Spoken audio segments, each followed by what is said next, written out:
Mi compañero Raúl es ingeniero en geodesia por la Universidad de Madrid, con más de 25 años de vida profesional, ocupando posiciones en compañías de ingeniería y consultoría, tanto en España como en Latinoamérica.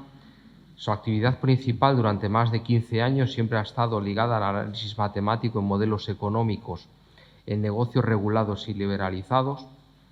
Ha desarrollado múltiples proyectos, yo diría muchísimos proyectos, para entidades multilaterales y organizaciones como Banco Mundial, FMI, Banco Iberoamericano de Desarrollo, siempre ligado al mundo de las infraestructuras y la energía.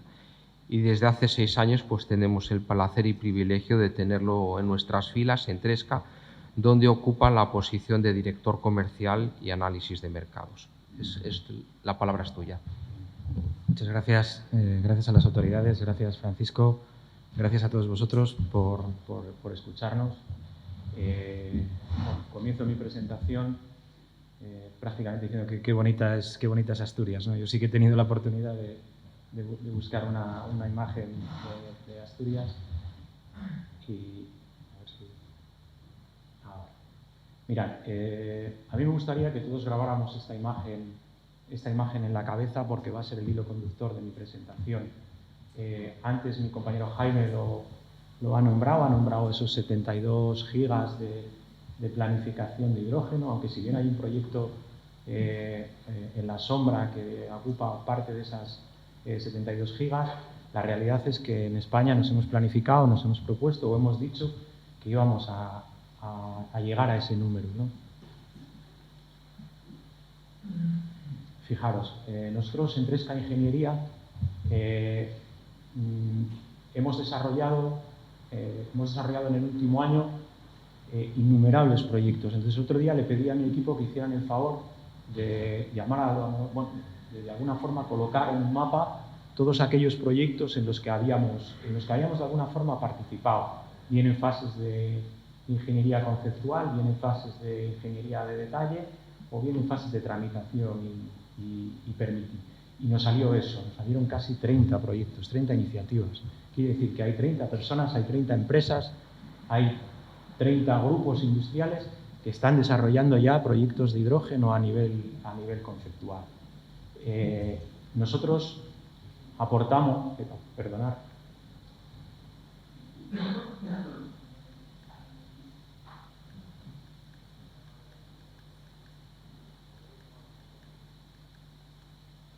no sé si estoy dando para adelante o para atrás.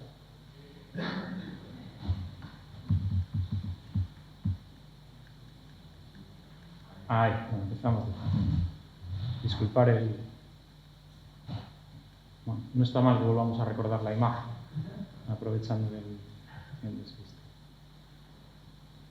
Bueno, nosotros aportamos proyectos desde la hibridación de renovables, la producción o las plantas de producción, estas en pequeña, mediana y gran escala, el tamaño del logotipo de la chincheta, podéis ver también relacionado con el tamaño, proyectos de descarbonización en la industria, de blending, de integración de H2 en la industria, es decir, aquello que ocurre dentro de las fábricas, plantas de compresión, de almacenamiento, descarbonización en la movilidad. Entonces, de estos proyectos algunos podemos contar, en este caso de movilidad podemos contar la hidrogenera de la AMT, el diseño en el cual los autobuses de Madrid pues, van a empezar a producir y a consumir hidrógeno renovable o hidrógeno verde.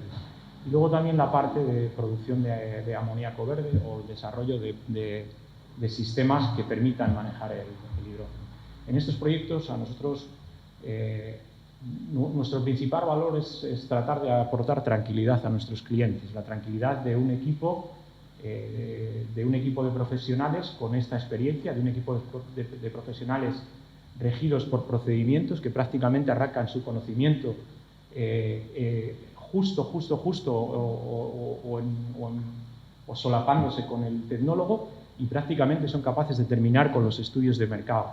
Es decir, nosotros aportamos la tranquilidad de que el cliente que nos elige a nosotros, pues lo que tiene es prácticamente cubierto el 100% de su proyecto. Bueno, ¿qué es la descarbonización?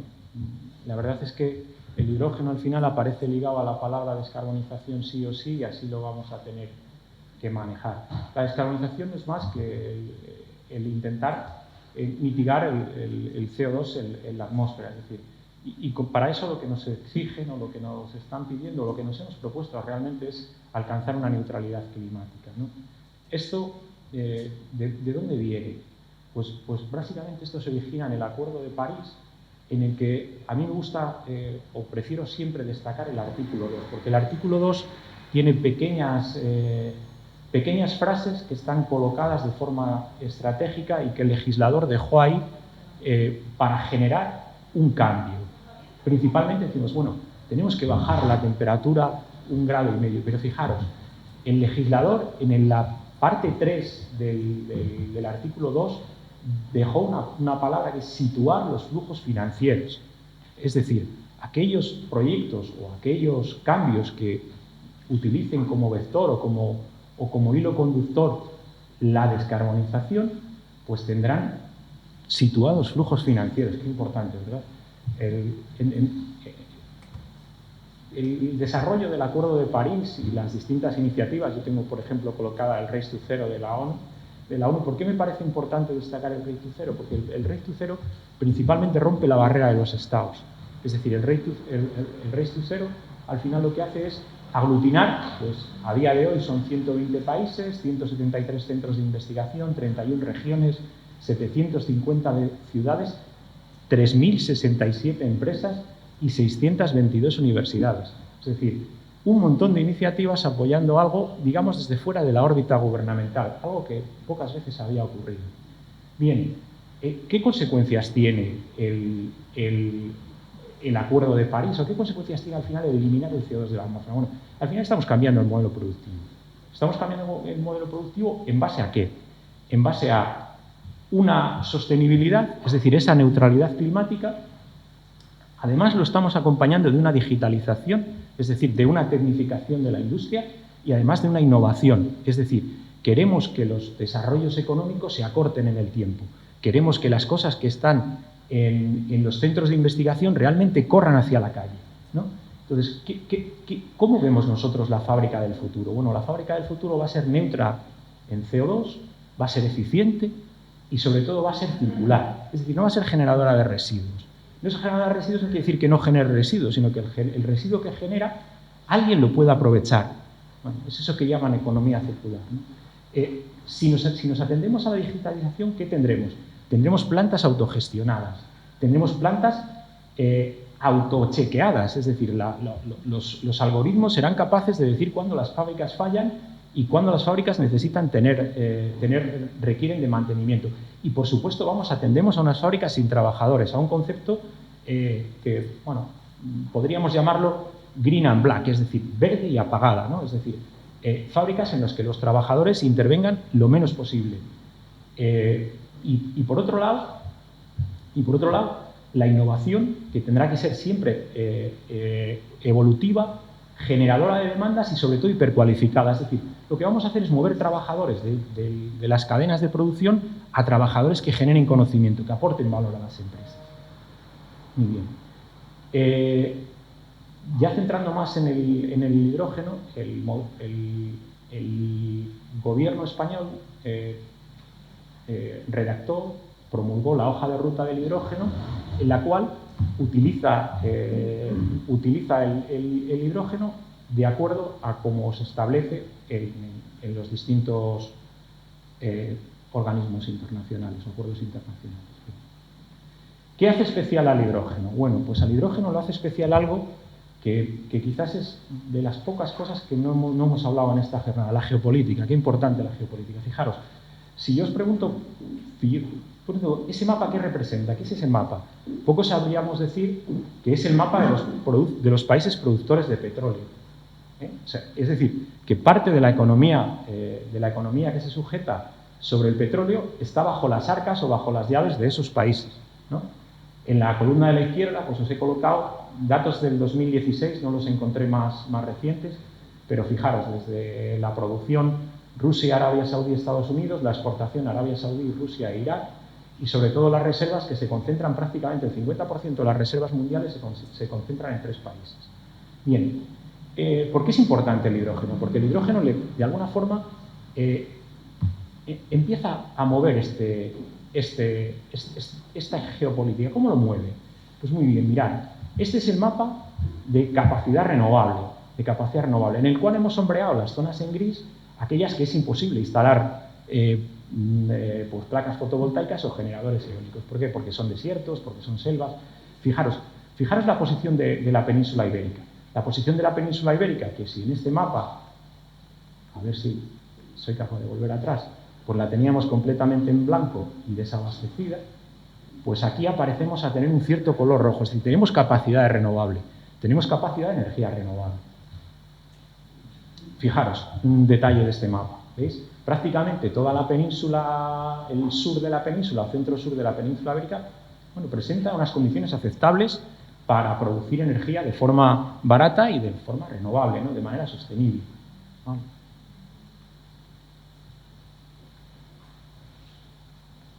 Fijaros, otro mapa. Esa es la capacidad eólica. Antes era capacidad fotovoltaica, esta es la capacidad eólica. Fijaros, la capacidad eólica se concentra prácticamente en los países del Mar del Norte. Más ampliado, bueno, una ampliación sobre Europa del mapa anterior. Fijaros las zonas del norte de Alemania, este de Inglaterra, o norte de Escocia. Fijaros también la plataforma asturiana, ¿no? Esa capacidad de generar eólica, de generar energía de forma barata. Bueno, volvemos otra vez al mapa, ¿vale? 72 gigavatios, ¿vale? 72 gigavatios. No lo olvidemos. ¿Cuál es la producción? Perdonad, no sé si es que... A ver.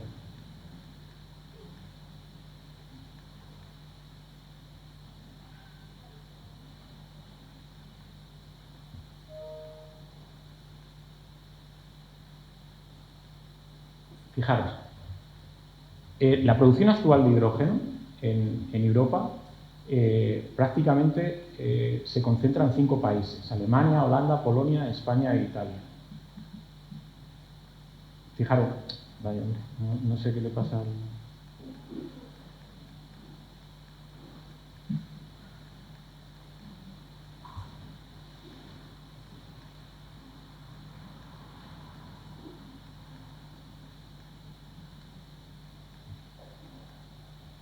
Bueno, nos quedamos aquí. En España hoy en día se producen 600.000 toneladas de hidrógeno, bueno, de hidrógeno gris, no de hidrógeno verde. Y es el 5.º país de la Unión Europea. Tenemos actualmente 41 plantas de producción de hidrógeno verde, es decir, tenemos que pasar de 600.000 toneladas a la producción que genere 72 gigavatios. Otra vez el mapa para que comprendamos esos 72 gigavatios. Bueno, ¿qué está pasando? Bueno, está pasando que se está generando una nueva industria, ¿vale? Hablamos del hidrógeno como elemento para la descarbonización, como elemento para uso dentro de las fábricas, para uso en movilidad, pero tenemos ante nosotros una oportunidad grande que han destacado los compañeros míos esta mañana, ¿no? Tenemos la capacidad de generar una industria en torno al hidrógeno. ¿Por qué? Porque tenemos el conocimiento, lo compartía mi compañero de IDESA esta mañana y lo compartía mi compañero de Duro Felguera esta mañana, ¿no? Tenemos el conocimiento, hemos fabricado equipos que incluso manejan hidrógeno. Tenemos que generar una industria en torno al hidrógeno. ¿Cuándo pasará? Pues va a pasar en la próxima década. Es decir, el hidrógeno en la próxima década probablemente o casi con toda seguridad se va a convertir en un elemento clave en la industria. ¿Por qué? Bueno, pues porque prácticamente va a convivir durante unos años con los combustibles fósiles y luego prácticamente, pues al final lo tendremos asimilado en nuestra cadena productiva, pues a través de la red de gas natural o de los hidroductos que se generen. Y para nosotros será una factura más en las fábricas, una vez que hayamos pasado esa década. Bueno, ¿y cómo pasará? Pues va a ser por la fuerza. O sea, va a ser por la fuerza. Es decir, hay ciertas cosas que si queremos cumplir los compromisos que tenemos adquiridos, pues no nos va a quedar más remedio que hacerlo así. ¿Qué va a pasar? Pues que se van a debilitar las cadenas de valor de la industria fósil. Ya prácticamente las estamos debilitando ya, hoy en día somos testigos. Bueno, va a haber dificultades regulatorias. Aquellas empresas o aquellos actores que sigan, digamos, de alguna forma emitiendo CO2. Va a haber nuevas barreras comerciales, es decir, ya hay gente que presume de ser verde y que hay gente que ya excluye a aquella gente que no es verde, ¿no? Bueno, el impacto en la imagen de marca. Fijaros, los que trabajamos en empresas, cuán importante es la imagen de marca, cuán importante es que te reconozcan con los valores, que te reconozcan con lo que la sociedad está demandando, porque al final la sociedad es tu cliente en mayor o menor medida. Bueno, va a haber una reducción de la intensidad de las ayudas financieras, es decir, aquellas empresas que no se suban a este carro verán reducidas sus ayudas. Y también habrá impactos fiscales, es decir, cambiará la regulación fiscal para presionar a aquellas personas que no tomen decisiones. Y sobre todo no habrá acceso a nuevos incentivos impositivos. ¿A cambio de esto qué nos ofrecen? Bueno, a cambio de esto pues nos ofrecen unos fondos de apoyo a la inversión, una reglamentación específica que de verdad debería de ir más deprisa de lo que está yendo, y sobre todo una eliminación de barreras burocráticas. Es decir, si queremos desarrollar 72 gigas en el tiempo que lo queremos desarrollar, necesitamos una flexibilidad, o por lo menos necesitamos ordenar.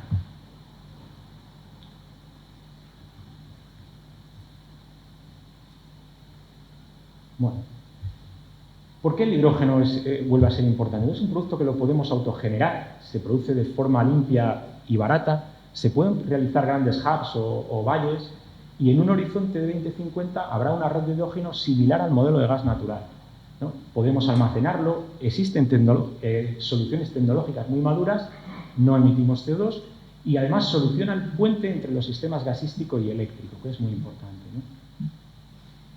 Bueno, el hidrógeno lo podemos utilizar, la verdad es que los ponentes que me han antecedido pues lo han explicado muy bien, como combustible en turbinas, en calderas, en motores, como generación eléctrica usando pilas de combustible, como materia prima o reductor, y como almacenamiento de energía, muy importante también como almacenamiento de energía, ¿no?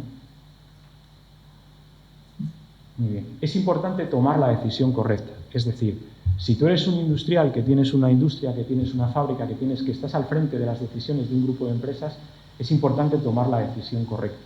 Bueno, tienes que conocer tu estado actual, cuánto CO2 emites, cuánto puedes emitir, cuánto podrás emitir mañana, cuánto podrás emitir dentro de 2 días. Tienes que conocer tus límites de inversión, tus límites corporativos. Necesitas analizar los procesos, es decir, ver qué procesos aquellos tienen que cambiar y cómo vas a hacer esos cambios. El hidrógeno no es la única solución a la descarbonización y tiene que convivir con otras tecnologías. Tiene que convivir con la electrificación. Es decir, los tecnólogos que fabrican equipos eléctricos cada vez están impulsando más la electrificación como alternativa a la descarbonización. El gas natural, por ejemplo, el gas natural ha hecho más por la descarbonización de lo que mucha gente le valora y de lo que mucha gente puede decir, y lo hará, porque convivirá con el hidrógeno durante mucho tiempo. Entonces tú tienes que definir muy bien sobre todo los riesgos del cambio. Es decir, tienes que analizar tu cadena de producción, tienes que analizar tu planta, tienes que analizar tu grupo industrial, identificar aquellos riesgos, colocarlos en el tiempo y saber qué hacer en función de esos riesgos. ¿Por qué? Porque tú además necesitas manejar unos hitos de cambio. Es decir, cómo va a afectar la regulación, cómo va a afectar el mercado. El mercado eléctrico, pues ya no quiero ni mencionar cómo está. Nos desayunamos todos los días, en vez de con los goles de Benzema o los goles del Kun Agüero, pues nos desayunamos con el precio de la luz todos los días, ¿no? Y entonces, al final, esto te obliga a buscar alianzas tecnológicas, a buscar alianzas productivas y, sobre todo, monitorizar tu competencia. Es decir, tú tienes que hacer al menos lo mismo que hagan tus semejantes, porque si no haces al menos lo que hacen tus semejantes, es posible que puedas desaparecer. Nosotros, en Tresca, hemos adaptado o estamos adaptando nuestros procedimientos para dar respuesta a esto. O sea que nosotros queremos acompañar al industrial en toda esta toma de decisiones, en planificar. Al final es planificar y planificar, hacer un plan de acción. ¿Qué tengo que hacer si ocurre qué? ¿Qué tengo que hacer cuando ocurra qué? ¿Qué tengo que hacer en el año 24? ¿Qué tengo que hacer en el año 25? Nosotros ya tenemos elaborados procedimientos y elaborados métodos de trabajo Aquí en la sala tenéis a mi compañero José Antonio Blasco, que es el que dentro de Tresca gestiona este tipo de estudios en los que os puede ayudar. Bueno, algunos datos del hidrógeno verde, que los he, del hidrógeno verde. Bueno, a mí sí que me gustaría hacer un inciso. El hidrógeno nos lo han pintado de muchos colores. En mi opinión personal, hay un hidrógeno que es el verde. Y el verde es aquel que se produce con energías que no emiten CO2, sea cual sea. Y cuando digo sea cual sea, incluyo la nuclear. Otra cosa es que bueno, habitualmente cuando digamos o mencionamos o verbalizamos la palabra hidrógeno verde nos centramos en la solar y en la eólica, pero bueno, básicamente existen más tecnologías para producir el hidrógeno que necesitamos para cumplir con los objetivos que nos hemos marcado. Bien, un megavatio de electrólisis pues produce 144 kilogramos de hidrógeno a la hora, 1,44 kilogramos de hidrógeno a la hora y 18 kilogramos de oxígeno. Aquí tenéis los distintos kilos a las distintas presiones y la energía necesaria para comprimirlo a 300, 700 y llevarlo a líquido, ¿no? Y así como los kilos que almacena o los kilos que se almacenan en cada carrier o en cada transportador, tanto amoníaco como tolueno, como dimetiltolueno o como metanol. Bien, ¿cuánto cuesta el hidrógeno verde? Pues el hidrógeno verde es una función que viene dada por el coste de la electricidad más el CAPES, menos las ayudas financieras que vendrán al CAPES o al OPES, más el OPES, y más menos un diferencial de coste de oportunidad. Ese diferencial de coste de oportunidad es el riesgo que nosotros manejamos cuando tenemos que tomar la decisión. Es decir, si nosotros nos equivocamos en la toma de decisión de cuándo vamos a implementar esta tecnología, la del hidrógeno o cualquier otra, tenemos un coste de oportunidad que irá contra nuestro kilo de hidrógeno, que irá contra nuestro producto, que nos hará subir el precio y a lo mejor nos hace salir de mercado. Entonces, es importante, si la energía eléctrica es barata, el hidrógeno será competitivo. Si la energía eléctrica es cara, pues el hidrógeno será menos competitivo. Además, tenemos que tener en cuenta que la electricidad puede ser autoproducida, es decir, yo me puedo autoproducir mi electricidad, con lo cual transformo mi coste en algo fijo. Si la electricidad procede de excedentes de energías renovables, debería de ser baratas, es decir, si cuando tenemos energía renovable abundante en la red y no la estamos consumiendo, la podemos destinar a la producción de hidrógeno, pues tendremos un precio competitivo. Y además, muy importante, podrían aparecer plantas de energías renovables dedicadas a la producción de hidrógeno, es decir, plantas que no estén conectadas a la red y que de alguna forma estén produciendo hidrógeno, que de alguna forma se inyecte en la red de gas o se guarde y luego de alguna forma pueda ser transformado en electricidad mediante pilas de combustible, turbinas, en fin.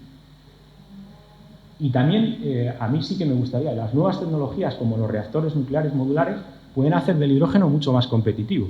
Es decir, no tenemos por qué denostar ninguna tecnología que no emita CO2 si el objetivo es...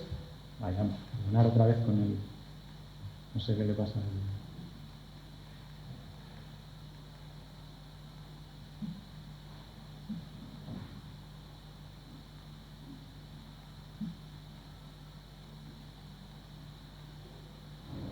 Muy bien, ya. El mercado del hidrógeno. Bueno, ¿cuál es el precio del hidrógeno? Nosotros llevamos mucho tiempo siguiendo la evolución del precio del hidrógeno verde para más o menos intentar comprender su tendencia y nosotros entendemos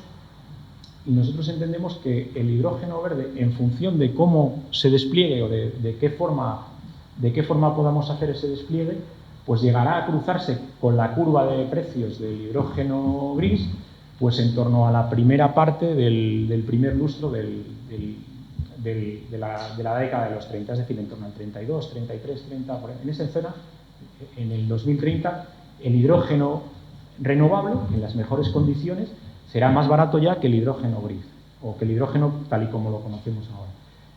¿Esto de qué va a depender? Pues va a depender principalmente de si toda esta apuesta a nivel tanto público como privada de desarrollar proyectos, de crear iniciativas, se acompaña de una regulación y eso logra arrastrar el precio hacia abajo, que son esas flechas que coloco en color azul. Si eso no ocurre, pues nos tendremos que ir hacia la parte, digamos, superior de la banda de precios del hidrógeno, pero realmente los pasos que estamos dando lo que van a hacer es que aparezcan proyectos que mantengan el precio. Nosotros prevemos a lo largo del 2030, cuando ya toda la tecnología del hidrógeno, toda la tecnología de usos y aplicaciones del hidrógeno esté completamente implementada, creemos que se producirá otro empuje hacia abajo de la curva de precio, y que situará el hidrógeno renovable en torno, pues, al euro o similar. Y también detectamos que al final de los 40 puede haber también un empuje incluso un empuje hacia abajo de la banda superior, incluso sin una maduración de la tecnología. Fijaros, hemos puesto, o he querido representar en este gráfico, nosotros venimos de una época en la que el gas natural, pues prácticamente copaba una buena parte de nuestras industrias, y queremos hacer esa transición hacia el hidrógeno verde, es decir, queremos pasar del gas natural que tengo pintado en marrón hacia el hidrógeno verde que tengo pintado en verde.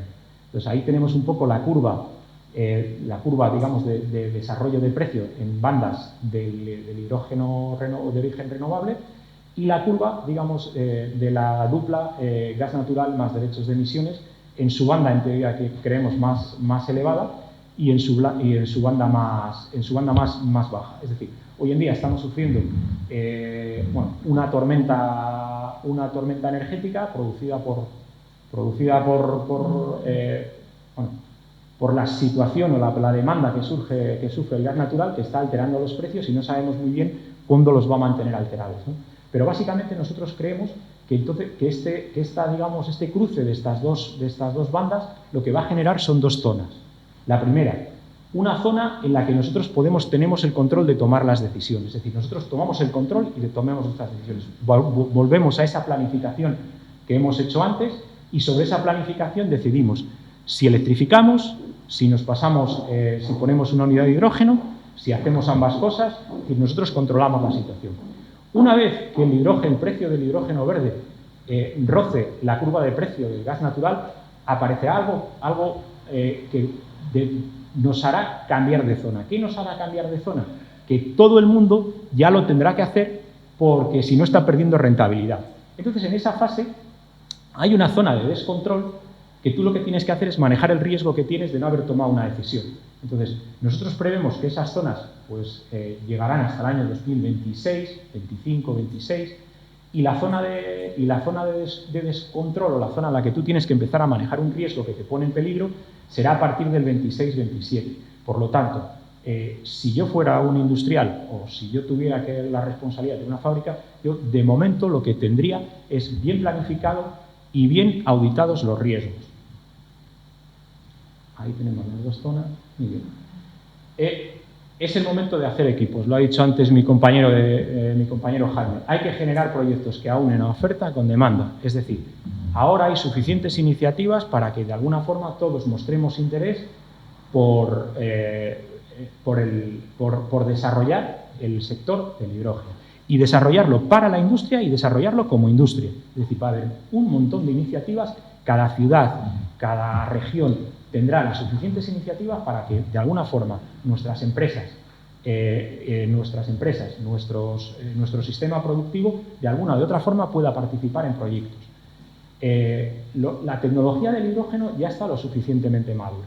Es decir, hay tecnología como para utilizar el hidrógeno de forma normal ya disponible hoy en día. Y los tecnólogos están volando, están corriendo, están haciendo su trabajo para ponernos en la calle soluciones de mercado.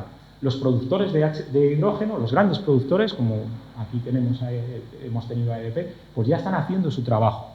Ya tienen proyectos, ya tienen plantas, ya tienen iniciativas. Los consumidores, bueno, pues los consumidores tendrán que tomar decisiones y tendrán que asumir riesgos y también tendrán que asumir diferenciales de costo. Los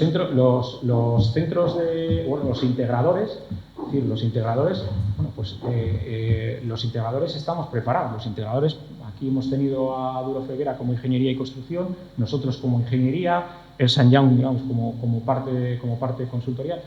Bueno, ya estamos preparados para el reto que nos marcan, ¿no? Y el Estado. El Estado tiene que de alguna forma colocar las reglas de juego, colocar cómo se va a articular todo este sistema, cómo se van a articular esos 72 megavatios. Bien. Las conclusiones. Bueno, el hidrógeno es una industria para España. O sea, quiero que recordéis, me gustaría que recordarais los 72 gigavatios del mapa primero. Me gustaría que recordarais los dos mapas de potencia renovable, el de fotovoltaica y el de eólica. El hidrógeno tiene que ser una industria para España. No podemos dejar pasar el tren de implementar 72 gigavatios y comprar los electrolizadores a la industria china o comprar los electrolizadores a otra industria. Tenemos que generar industria. Tenemos que generar electrolizadores, tenemos que generar equipos de almacenamiento, tenemos que generar equipos de compresión. Si leéis la prensa, un montón de empresas, un montón de iniciativas de compañías privadas, como aquí nos han presentado Idesa o Hyperbaric, ya están desarrollando industria. El hidrógeno es clave para descarbonizar al menos un 20% de la economía. Hay un 20% de la economía que hoy en día es difícil de descarbonizar sin el hidrógeno. Entonces, o convivimos con ese CO2 o implementamos el hidrógeno. El hidrógeno es candidato a recibir financiación para su desarrollo. Antes Jaime nos ha ilustrado muy bien cuál es el mapa de ayudas que están a nuestra disposición. Y el hidrógeno es competitivo si la energía es competitiva. Y además el hidrógeno es gestionable, es decir, se puede almacenar y transportar.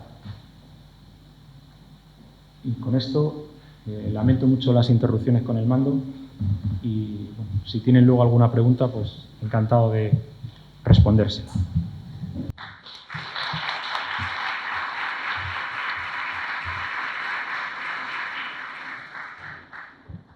Muchas gracias, Raúl.